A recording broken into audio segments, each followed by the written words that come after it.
En 1933, Berlín se tambaleaba por la Gran Depresión, con el 30% de la población alemana en edad de trabajar desempleada, y las colas en los comedores de beneficencia eran habituales. Para 1939, la situación se había revertido por completo. El desempleo se acercaba al 0%, los comedores habían desaparecido y Hitler desfilaba con un nuevo ejército equipado con miles de tanques modernos, obuses y aviones. Esta transformación económica aparentemente imposible, lograda en 6 años a pesar de la falta de materias primas cruciales en Alemania como el mineral de hierro, el caucho y el petróleo, fue meticulosamente orquestada por Hjalmar Schacht, un hombre que se ganó el apodo de el mago oscuro de las finanzas internacionales. La historia comienza con la República de Weimar, que siguió a la Alemania imperial después de la Primera Guerra Mundial.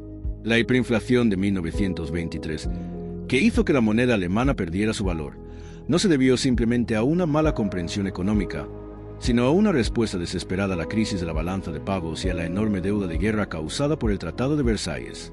El tratado paralizó las ganancias por exportaciones, aumentó la necesidad de importaciones y, lo que es más crucial, exigió reparaciones pagadas en moneda extranjera, alrededor del 2,5% del PIB alemán, agotando rápidamente las reservas del Reichsbank. El gobierno recurrió a la impresión de dinero, lo que, si bien fue catastrófico para los ahorros, sirvió para dos propósitos. Gestionó temporalmente la crisis de la balanza de pagos de manera más efectiva, liquidó la enorme deuda de guerra interna en pocos años a través de la inflación. En 1923, Hjalmar Schacht fue llamado para estabilizar la economía. Con la deuda interna ya desaparecida, su tarea fue resolver la crisis de la balanza de pagos impulsada por las reparaciones. Negoció el Plan Daves con los aliados, que redujo los pagos de reparaciones hasta que la economía se recuperara. Dado que ya no había una necesidad inmediata de imprimir dinero, la inflación se redujo rápidamente. Esta estabilización condujo a la Edad de Oro de Weimar, impulsada por la inversión extranjera. Sin embargo, el crack de la bolsa de valores de EU en 1929 detuvo los préstamos de Wall Street. Debido al creciente proteccionismo, las exportaciones alemanas colapsaron. La República de Weimar se enfrentó a otra grave crisis de balanza de pagos. Schacht renunció a la presidencia del Reichsbank en 1930 tras no conseguir un acuerdo mejor sobre las reparaciones. El posterior gobierno de Weimar, con la intención de evitar otra hiperinflación, optó por la austeridad extrema, hundiendo deliberadamente la economía para empobrecer a la gente hasta el punto de que no pudieran importar, preservando así las reservas de divisas para el servicio de la deuda. Esta depresión inducida condujo al desempleo masivo y la pobreza que radicalizaron a la población, allanando el camino para los nazis, quienes trajeron a Schacht de vuelta en 1933 como presidente del Reichsbank y ministro de Economía. Schacht se enfrentó a 3 desafíos enormes: lograr que los alemanes volvieran a trabajar, construir un ejército masivo para Hitler y resolver el persistente problema de la balanza de pagos. Para lograr estos objetivos sin causar inflación ni un colapso de la balanza de pagos, Schacht empleó 8 herramientas económicas altamente no convencionales. En primer lugar, inició el Neuer Plan, nuevo plan, similar al New Deal de Roosevelt, pero secretamente centrado en el gasto militar. Para ocultar el gasto en rearme, estableció una empresa ficticia llamada Sociedad de Investigación Metalúrgica, MEFO. MEFO realizó pedidos militares masivos, pagando a las industrias no con dinero, sino con letras MEFO, certificados de deuda, que Schacht garantizaba que el Reichsbank siempre compraría. Esto constituyó un gasto deficitario oculto, que reactivó la economía al activar la capacidad, no utilizada sin provocar inflación de inmediato. A medida que el desempleo se desplomaba, Schacht introdujo un conjunto de controles para gestionar la presión económica resultante. Utilizó controles duales de salarios, ilegalizando los sindicatos y reemplazándolos por el Frente Laboral Alemán, controlado por los nazis, que trabajó activamente para evitar el aumento de los salarios, impidiendo que el auge económico beneficiara a la mayoría de los trabajadores.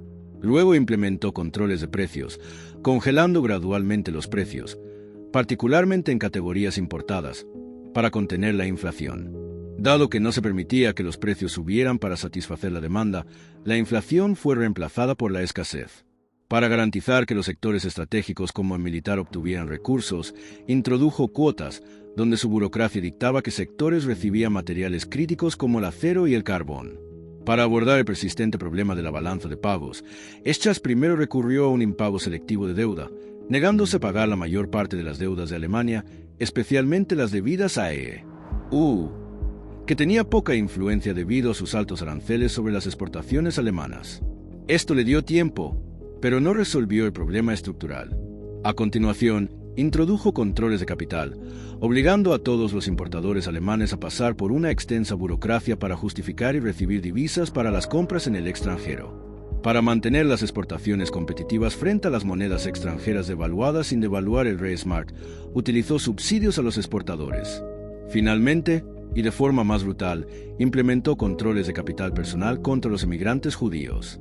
Temiendo que la conversión de los activos judíos, estimados en 8.000 millones de Reichsmarks, en moneda extranjera agotara las escasas reservas del Reichsbank, solo 100 millones en 1934, limitó la cantidad de activos que los emigrantes podían llevar consigo, una medida con horribles consecuencias para aquellos que quedaron atrapados.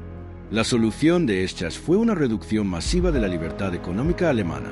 Su burocracia controlaba salarios, precios, importaciones y la asignación de recursos, exprimiendo constantemente al sector civil, como el textil y la construcción, a favor de la producción militar.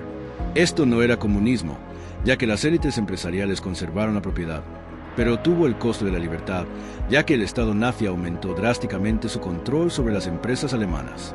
La caída de Eschach comenzó en 1935, cuando los nazis anunciaron oficialmente el rearme, haciendo que sus secretas letras MEFO fueran menos necesarias. Más críticamente, el rearme oficial significó que los adversarios de Alemania aceleraron su propia acumulación, dando a Alemania solo unos años antes de que su economía de guerra fuera inevitablemente superada en producción. Aunque Eschach sintió que era hora de aliviar la manipulación económica, Hitler creía que una guerra total era inevitable. Esto llevó al anuncio de Hitler de un plan cuatrienal al estilo soviético en 1936, destinado a preparar a Alemania para la guerra total y hacerla autosuficiente. Este plan socavó la autoridad de Eschach hasta colocar al prominente nazi Hermann Göring a cargo. Creyendo que el aumento del gasto sobrecalentaría la economía, Eschach renunció como ministro de Economía en 1937. Permaneció como presidente del Reichsbank por un tiempo, ayudando a sostener el rearme mediante la intimidación a naciones más pequeñas de Europa del Este para obtener petróleo más barato y supervisando el saqueo de las reservas de divisas austríacas durante el Anschluss de 1938. Sin embargo, finalmente fue relevado de su presidencia del Reichsbank a principios de 1939, despejando el camino para el gasto militar y los controles de importación cada vez más amplios de Göring. A pesar de su genio económico para permitir la acumulación militar masiva, el destino de Eschach quedó sellado cuando fue arrestado por la Gestapo en 1944 por su presunta participación en el complot para asesinar a Hitler. Pasó el resto de la guerra en un campo de concentración. Tras su liberación, fue juzgado en Nuremberg, pero no fue declarado culpable de crímenes de guerra. Sin embargo, fue sentenciado a 8 años de trabajos forzados por un tribunal de desnazificación alemán y fue liberado a principios de 1948. Finalmente, la economía de guerra nazi, impulsada aún más por Göring y más tarde por Albert Speer, fue ampliamente superada en producción por los aliados, especialmente por Estados Unidos.